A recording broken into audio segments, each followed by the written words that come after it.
Hai, kembali bersama Zaid dari Kairo. Jadi guys, ini udah minggu ketiga gue di Mesir. Ada hal keren banget yang gue sering temuin di sini, yang gue berdoa banget di Indonesia gue temuin juga hal yang sama. Jadi kan di sini gue kalau misalnya sholat 5 waktu tuh sholat di masjid dekat rumah. Ada sekitar 3 masjid yang dekat dari sini. Nah ini di depan gue nih salah satu masjidnya nih, namanya Masjid Tauhid. Ada penampakan yang sering gue temuin di masjid-masjid yang gue sholatin di sini. Setiap kali pengen komat. Jadi sering kali di masjid-masjid ini tuh imam tetapnya tuh nggak datang gitu loh. Dan harus ada imam lain yang ngegantiin buat imam sholat. Ya sebagaimana di Indo kan, kalau misalnya kita di musola pengen sholat kan pasti orang saling dorong kayak, ayo silakan pak, silakan mas. Di sini orang Mesir juga kayak gitu, saling nyodorin buat maju. Dan ujung-ujungnya pasti setiap hari itu gue sering nemuin imam yang beda-beda. Kadang orang pulang kantor, kadang orang yang masih pakai baju habis nguli, habis apa, baju-baju orang pembangunan gitu loh. Kadang orang pakai baju training kayak habis main bola. Beda kayak di Indo kan, kalau nggak ada imam kan dicari yang bajunya tuh paling ngustad, yang gamisan atau yang pakai sorban atau yang pakai peci paling rapih lah. Dianggapnya tuh orang yang pakai baju paling Islami itu paling bagus bacaannya, padahal kan nggak selalu kan. Nah yang bikin gue kaget banget sama orang-orang yang selalu ganti-ganti buat ngimam sholat di masjid-masjid yang gue sholatin ini. Siapapun yang disuruh maju bacaannya bagus semua guys, asli kayak imam Mekah, ada yang kayak imam Madinah, sumpah. Kadang gue masbuk telat sholat kan, gue ngerasa, ini imamnya baru nih, enak banget nih. Taunya orang-orang yang baru pulang kantor disuruh ngimam.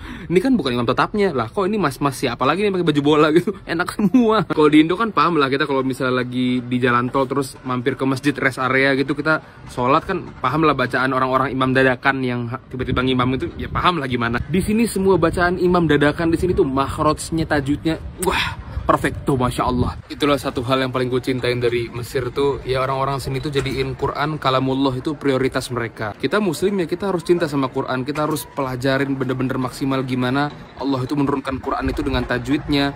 Bukan berarti kita mentang-mentang kita itu lidahnya lidah Jawa, lidah Sunda, berarti kita harus seenaknya aja baca Quran. Karena orang kita kan sering kalau misalnya diingetin bacanya ada yang salah, kan gue bukan orang Arab gitu kan. Ya ngapain ingetin gue, kan lidah gue kayak gini, gue bukan orang Arab. Pernah dulu gue nunggu maghrib di Madinah di Masjid Nabawi, terus gue ngaji, tiba-tiba sebelah gue ada orang Mesir yang ngingetin bacaan gue ada yang salah. Itulah orang Mesir saling peduli untuk mengingatkan kalau ada yang salah bacaannya. Gue berharapnya Indonesia kedepannya juga banyak yang kayak gitu sih. Para sahabat Nabi Ridwanullah alaihim juga zaman dulu saling mengingatkan bacaan mereka kalau ada yang salah. Pernah suatu hari sahabat Nabi SAW Ibnu Mas'ud itu dengar orang lain sebelahnya ngaji salah. Dia ngebaca ayat innamas shadaqatu lil fuqara'i wal masakin. Dia bacanya innamas shadaqatu lil fuqara'i wal masakin, nggak panjang. Diingetin sama beliau, dulu Nabi SAW tuh membacakannya nggak kayak gitu, kata orang tadi. Lalu bagaimana Nabi SAW membacanya dulu? Dijelasin dulu dibacanya panjang, kayak gini, kayak gini, kayak gini. Ya kayak yang disampaikan Imam Ibnul Jazari, wal akhdhu bitajwidi hatmun lazimu, dan baca Quran dengan tajwid tuh hukumnya wajib. Malam yujawidil Qur'ana athimu, barang siapa yang belum mentajwidkan Al-Quran atau enggan maka dia berdosa. Li'annahu bihil ilahu anzala, karena dengan tajwidlah Allah turunkan Al-Quran. Jadi Quran tuh bukan cuma perkataan Arab aja yang turun berantakan gitu, enggak. Turun itu udah rapih bersamaan panjang pendeknya, makhrajnya gimana juga. Quran turun lewat Jibril kepada Nabi SAW itu udah sepaket sama tajwidnya. Wa hakaza minhu ilaina wasala, dan dengan tajwid lah Quran sampai kepada kita. Gak pernah ada kata terlambat buat mulai belajar baca Al-Quran yang fasih. Karena nyokap gue aja, mak gue itu udah hampir 50 umurnya, dan baru belajar ngaji lancar itu baru tahun lalu.